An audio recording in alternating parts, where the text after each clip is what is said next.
नमस्कार दोस्तों, स्वागत है आप सभी का हमारे इस YouTube चैनल पर।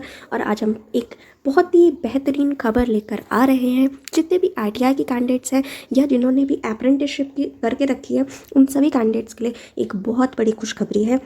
यहाँ पे MSDE ने बहुत बड़ा चेंज किया है। जितने भी ITI के कैंडिडेट्स हैं या अप्रेंटिसशिप के कैंडिडेट्स हैं, उन सभी के लिए नौकरी लेना काफ़ी आसान हो जाएगा आप सभी के लिए। अगर ये चेंजेस लागू हो जाते हैं या ये चेंजेस मार्केट में आ जाते हैं तो आपके लिए नौकरी लेना बहुत आसान हो जाएगा।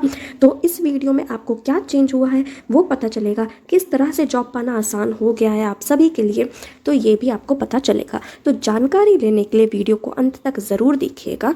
और आगे बढ़ने से पहले अगर आपने अभी तक हमारे चैनल को सब्सक्राइब और वीडियो को लाइक नहीं किया है तो जल्दी से कर दें। हम ऐसी कई गवर्नमेंट और प्राइवेट जॉब्स की जानकारी लेकर आते रहते हैं। अगर आप हमारे चैनल से जुड़े रहेंगे तो आपको आपकी मनपसंद जॉब ज़रूर मिल जाएगी, ये हमारा आपसे वादा है। लेकिन यह जानकारी आप सभी को तभी मिल पाएगी जब आप वीडियो को लाइक और चैनल को सब्सक्राइब करेंगे। तो चलिए अब जल्दी जल्दी इस चेंज के बारे में भी जान लेते हैं। तो ये आपकी ministry of skill development and entrepreneurship की ऑफिशियल वेबसाइट है, आप देख सकते हो। तो जितने भी ITI या अप्रेंटिसशिप से रिगार्डिंग नोटिफिकेशन आते हैं वो इसी वेबसाइट में आपको देखने को मिलते हैं। तो यहाँ पर आपको सारे के सारे नोटिफिकेशंस मिल जाएंगे। आप इस वेबसाइट पे जाकर नोटिफिकेशन डाउनलोड करके जो भी मैं आपको आगे बताने वाली हूँ वो नोटिफिकेशन देख सकते हैं। तो ये देखिए, ये है वो ऑफिशियल नोटिफिकेशन या लेटर जिसकी मैं बात कर रही थी, जो कि निकाला गया है MSD की तरफ से। यहाँ पे आप सबसे ऊपर गवर्नमेंट ऑफ इंडिया का नाम, ministry of skill development and entrepreneurship देख सकते हैं। डेट आपकी एडवर्टीजमेंट की एकदम लेटेस्ट है, 19 फरवरी को ये निकाला गया है। तो काफ़ी लेटेस्ट एडवर्टीजमेंट है, नोटिफिकेशन है। यहाँ पे देखिए, हर एक गवर्नमेंट डिपार्टमेंट, चाहे वो स्टेट गवर्नमेंट हो, UT गवर्नमेंट हो या PSU हो या बाकी कोई भी सेंट्रल गवर्नमेंट के डिपार्टमेंट हो, सभी के पास ये नोटिफिकेशन लेटर भेज दिया गया है ताकि आगे अगर ये सेक्टर्स जॉब निकालते हैं तो इनको ये जो नया चेंज किया गया है वो दिमाग में रख कर फिर ही जॉब में एडवर्टीजमेंट अपना निकालना है। अब हम जल्दी से इनका सब्जेक्ट पढ़ते हैं। Consideration of duration of apprenticeship training undergone by ITI pass candidates and having national apprenticeship certificate is in designated trade as working experience regarding.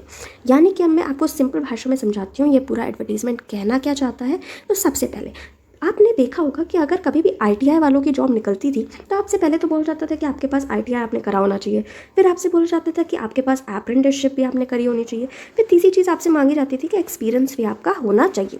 तो कई सारे बच्चे ऐसे होते थे जिन्होंने अप्रेंटिसशिप की होती थी बट उनके पास एक्सपीरियंस नहीं होता था।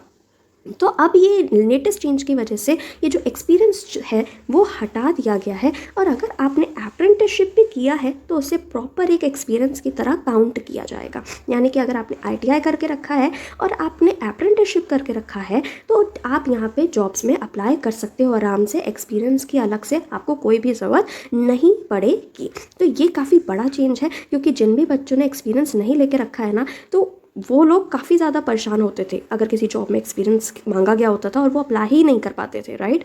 तो आपको ITI पास और अप्रेंटिसशिप करा होना चाहिए। आप जॉब में आराम से अप्लाई कर सकते हो। यहाँ पे आप किसी भी ट्रेड में आपने किया उस पर आपका अप्रेंटिसशिप को एक वर्क एक्सपीरियंस की तरह ही माना जाएगा। आगे बढ़ें तो एक और चीज़ यहाँ पे देखने वाली रहेगी कि आपने जो भी अप्रेंटिसशिप किया होना चाहिए वो यहाँ पे अप्रेंटिस एक्ट 1961 के तहत किया होना चाहिए, तभी आपका वो लीगली एक्सेप्टेड है। यानी कि आपका वही अप्रेंटिसशिप जो कि 1961 एक्ट के तहत रजिस्टर्ड है वही यहाँ पे माना जाएगा। तो आप कहीं पे भी अगर अप्रेंटिसशिप कर रहे हो तो ये ध्यान में रखना कि वो जो ऑर्गेनाइजेशन है वो इस एक्ट के अंडर लिस्टेड हो। अप्रेंटिसशिप ट्रेनिंग अगर आपने 1 साल की है तो आपका वो 1 साल का एक्सपीरियंस काउंट किया जाएगा, 2 साल का है तो 2 साल का एक्सपीरियंस काउंट किया जाएगा। जितना कि अभी आपने अप्रेंटिसशिप करके रखा है उतना आपका वो काउंट किया जाएगा एक्सपीरियंस।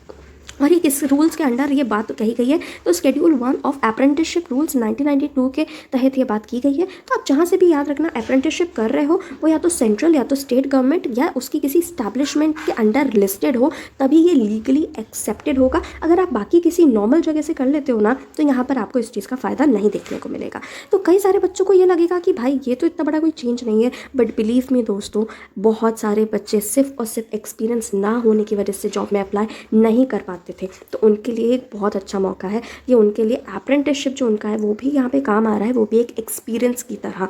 सो आपको एक्सपीरियंस अलग से लेने की कोई ज़रूरत नहीं है। तो आप सब समझ सकते हैं कि ये कितना बड़ा डिसीजन यहाँ पे लिया गया है। तो सबसे पहले तो ये नोटिफिकेशन आप खुद से डाउनलोड करिए, इसको पूरा प्रॉपरली पढ़िए और ये ध्यान रखिएगा कि आप कहीं से भी जहाँ से भी अप्रेंटिसशिप कर रहे हो वो प्रॉपरली लिस्टेड कंपनी हो, सेंट्रल या स्टेट गवर्नमेंट या उसके किसी स्टैब्लिशमेंट के अंदर। तो आप प्लीज़ ये नोटिफिकेशन डाउनलोड करके पढ़िए, खुद से जानकारी लीजिए और हमें कमेंट में लिख के ज़रूर बताइए कि आपको ये चेंज कैसा लगा और क्या आपको इससे फ़ायदा मिलेगा कि नहीं। तो ऐसी और जानकारी के लिए हमारे चैनल पे बने रहें, हमारे साथ बने रहें, हमें सपोर्ट करते रहें और हमारे चैनल को सब्सक्राइब और वीडियो को लाइक करें और इस वीडियो को ज़्यादा से ज़्यादा बच्चों तक पहुँचाएँ ताकि ये जानकारी बाकी बच्चों को भी मिल सके। धन्यवाद।